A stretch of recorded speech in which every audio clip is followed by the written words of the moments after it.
पत्नी अपने पति से कहती है, पत्नी, पता नहीं क्या हो गया है हमारी पायल को।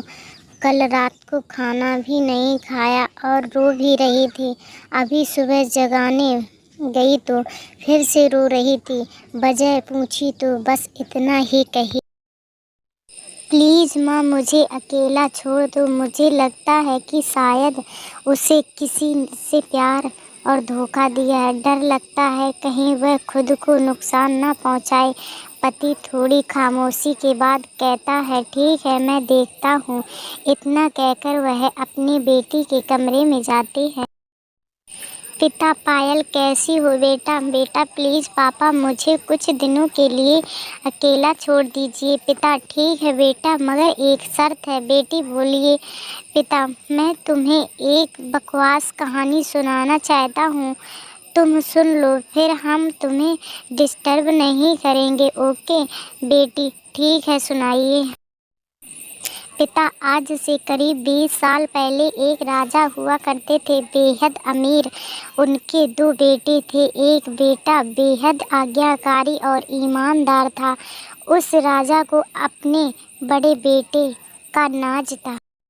उसकी शादी एक खूबसूरत लड़की से कर दी गई। फिर वह खूबसूरत लड़की राजा की बड़ी बहू गर्भवती हुई। घर में खुशियां ही खुशियां छा गईं, मगर राजा की जिद थी कि बेटा ही हो। फिर राजा ने अपने बहू के गर्भ का चेकअप करवाया तो पता चला कि गर्भ में लड़की है। राजा ने बेटे को हुक्म दिया कि लड़की को गिरा दिया जाए। आखिर बड़ा बेटा आज्ञाकारी था, ना तो करेगा नहीं। मगर पता नहीं उस पागल बेवकूफ़ को क्या सूझा कि 2 दिन बाद अपना राजपाट, धन दौलत, शानो शौकत सब कुछ छोड़ के अपनी गर्भवती पत्नी को लेकर महल से गायब हो गया।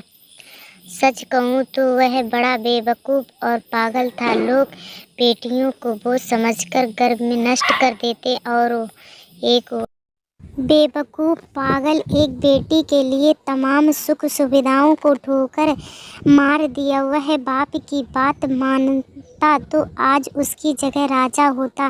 ना जाने वह बेटी के लिए पागल बाप ना जाने किस हालत में होगा। तभी पायल की माँ वहाँ आकर कहती है कि वह बेटी के लिए पागल शख्स और कोई नहीं, यही मेरे पिताजी हैं जो तुझे अपनी सच्ची कहानी सुना रहे हैं।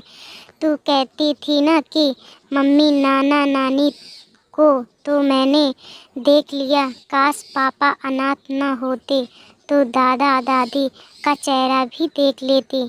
तेरे पापा अनाथ नहीं हैं। तू बड़ी होकर जिद न करे दादा दादी से मिलने की, इसलिए तुझसे सच छुपाया गया। फिर तेरे पापा ने तेरे पैदा होने के बाद एक कसम ली कि तेरे अलावा दूसरा संतान फिर कभी नहीं बनाएंगे। अखबार में इश्तेहार देकर तेरे दादा दादी ने बेटी को लेकर ही वापस आने को कहा। मैंने भी जोर दिया वापस जाने को, मगर तुझे गोदी में उठाकर तेरे पापा ने बस इतना ही कहा। पायल की आंखों में पापा के लिए सम्मान, उनकी मोहब्बत के लिए ढेर सारा प्यार और उनकी कुर्बानी के लिए इबादत करने जी कर रहा था। आंसू थमने का नाम नहीं ले रहे थे, मगर सब कुछ अब सिर्फ पापा के लिए था। पापा ने बस आखिरी शब्द इतना ही कहा, अपनी बेटी नहीं जानता बेटा कि दुनिया तेरे बारे में क्या सोचती है, मगर तू मेरे लिए बेहद अनमोल है। भले मैं आज कहीं का राजा नहीं रहा, मगर तू कल भी, आज भी और सदा ही मेरी प्रिंसेस ही रहेगी। बेटी ने दौड़कर अपने पापा को गले लगाकर रोते हुए कहा, आप असली राजा हो और मैं आपकी प्रिंसेस।